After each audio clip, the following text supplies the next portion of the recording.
Pois é, Elias, conforme a gente disse, viemos até a DIC ouvir o delegado Osnei Valdir de Oliveira sobre o fato que aconteceu no último final de semana, o qual já noticiamos, inclusive, através das informações que recebi, de que um policial militar atirou contra um policial civil. E as informações que chegaram num primeiro momento até mim é de que testemunhas teriam chamado a polícia militar porque este policial civil estaria armado e apresentando perigo a algumas pessoas em um barzinho.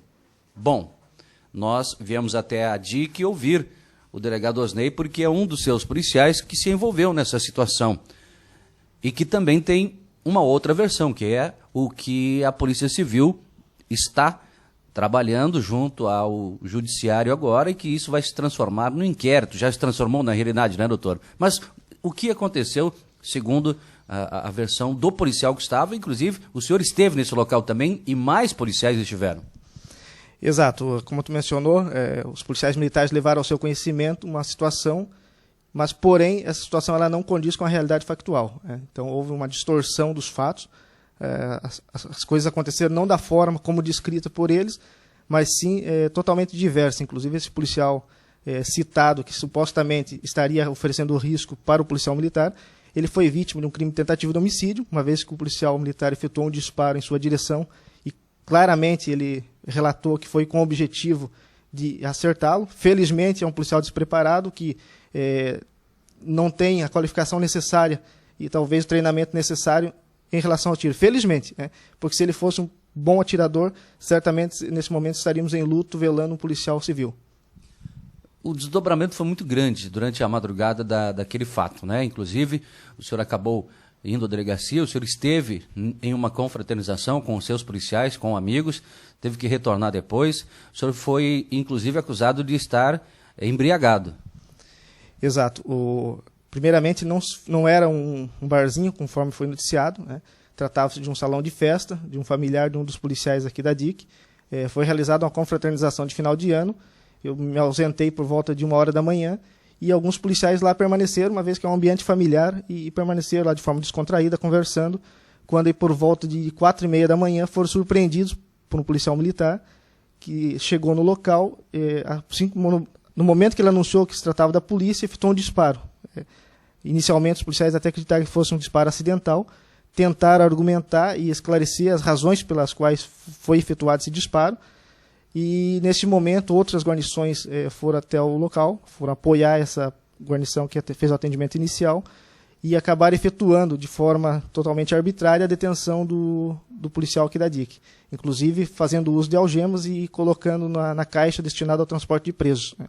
Assim que houve esse questionamento e pedindo esclarecimentos do porquê de efetuar o disparo, esses policiais, alguns se mostraram de forma desequilibrada e justificaram a detenção do policial, alegando que ele estaria oferecendo risco, inclusive apontando a arma para o policial, o que se mostra totalmente inverossímil, uma vez que jamais um policial vai ter uma conduta dessa natureza, até porque estava num ambiente de descontração e foi surpreendido somente no momento que efetuou o disparo. Então, ou seja, caso ele realmente estivesse de arma em punho, certamente hoje estaríamos noticiando aí uma tragédia gigantesca, se o policial estivesse arma em punho, ele teria reagido a esse disparo que foi feito de forma totalmente covarde e, com certeza, outras guarnições iriam até o local e teríamos uma carnificina, uma vez que estavam num grande número, havia somente 4 policiais civis nesse local. E quanto ao depoimento que foi dado depois da sua ausência na delegacia, e que o senhor estaria embriagado? Não bastasse as inverdades que foram citadas em relação ao fato, propriamente dito, inclusive sob a alegação de que o policial teria proferido injúrias, impropérios, inclusive injúria racial em relação ao policial, o que é totalmente descabida essa alegação, porque eu havia permanecido na delegacia por volta de 3 horas, desde as 4h30 da manhã até por volta de 6h30, 7 horas da manhã, e em nenhum momento foi citado qualquer fato dessa natureza. Nós ficamos discutindo e tentando esclarecer os fatos juntamente com o oficial de dia, em nenhum momento houve qualquer declaração nesse sentido. Para minha surpresa, após sair da delegacia e no dia seguinte, ao ler o boletim de ocorrência, além dele acrescentar que o policial teria xingado ele com injúrias raciais, ele declarou, isso está no boletim de ocorrência, no depoimento dele, eu lhe apresentei, que eu estaria em visível estado de embriaguez, o que se mostra totalmente incabível, uma vez que eu não consumo bebida alcoólica, inclusive estou de posse aí de exames, faço tratamento gástrico, então sou impossibilitado de ingerir bebida alcoólica. E que eu havia saído do local cerca de 10 minutos antes dos fatos, o que também é completamente incabível, uma vez que eu tenho as imagens do meu edifício, onde eu resido, demonstrando o horário que eu cheguei e saí de lá por volta de 4h30, assim que tomei ciência das arbitrariedades que estavam sendo praticadas e me desloquei. Na verdade, eu deveria aguardar, como norma da SSP, a chegada do delegado, uma vez que estaria fazendo a condução de um policial civil. Mais uma vez houve o descumprimento de uma regra, né, mas acabaram levando esse policial até a delegacia para lá eu me dirigir para esclarecer os fatos. Como é que fica a partir de agora, então? Quais são as providências? Em razão de eu ter sido citado nesses depoimentos, no boletim de ocorrência, não há condição de eu presidir esse inquérito policial. O Dr. Savério Sarubi já instaurou o inquérito policial e assumiu a presidência. Mas, de qualquer sorte, já fiz as comunicações devidas, um relatório minucioso para a Secretaria de Segurança Pública, esclarecendo os fatos. Também será acionado de todos os organismos de direitos humanos, tanto a Secretaria Nacional de Direitos Humanos, a OAB, Ministério Público, Organização Americana, que atua na defesa dos direitos humanos, porque é inadmissível uma conduta dessa natureza vinda de um servidor público, né?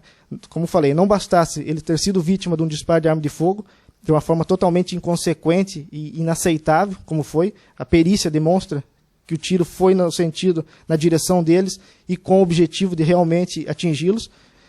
Então, isso é inadmissível. Não bastasse isso, foi vítima de um abuso de autoridade, uma condução totalmente inadequada, que não caberia, porque ele não havia cometido crime algum. É um policial civil, um servidor público, de uma conduta ilibada. Então, isso é totalmente condenável. Então, em razão disso, eu estou fazendo a comunicação para todos os organismos que atuam na defesa dos direitos humanos e, com certeza, esperamos aí uma mudança drástica em razão de acontecimentos dessa natureza, que já chegou numa situação que está insustentável, né?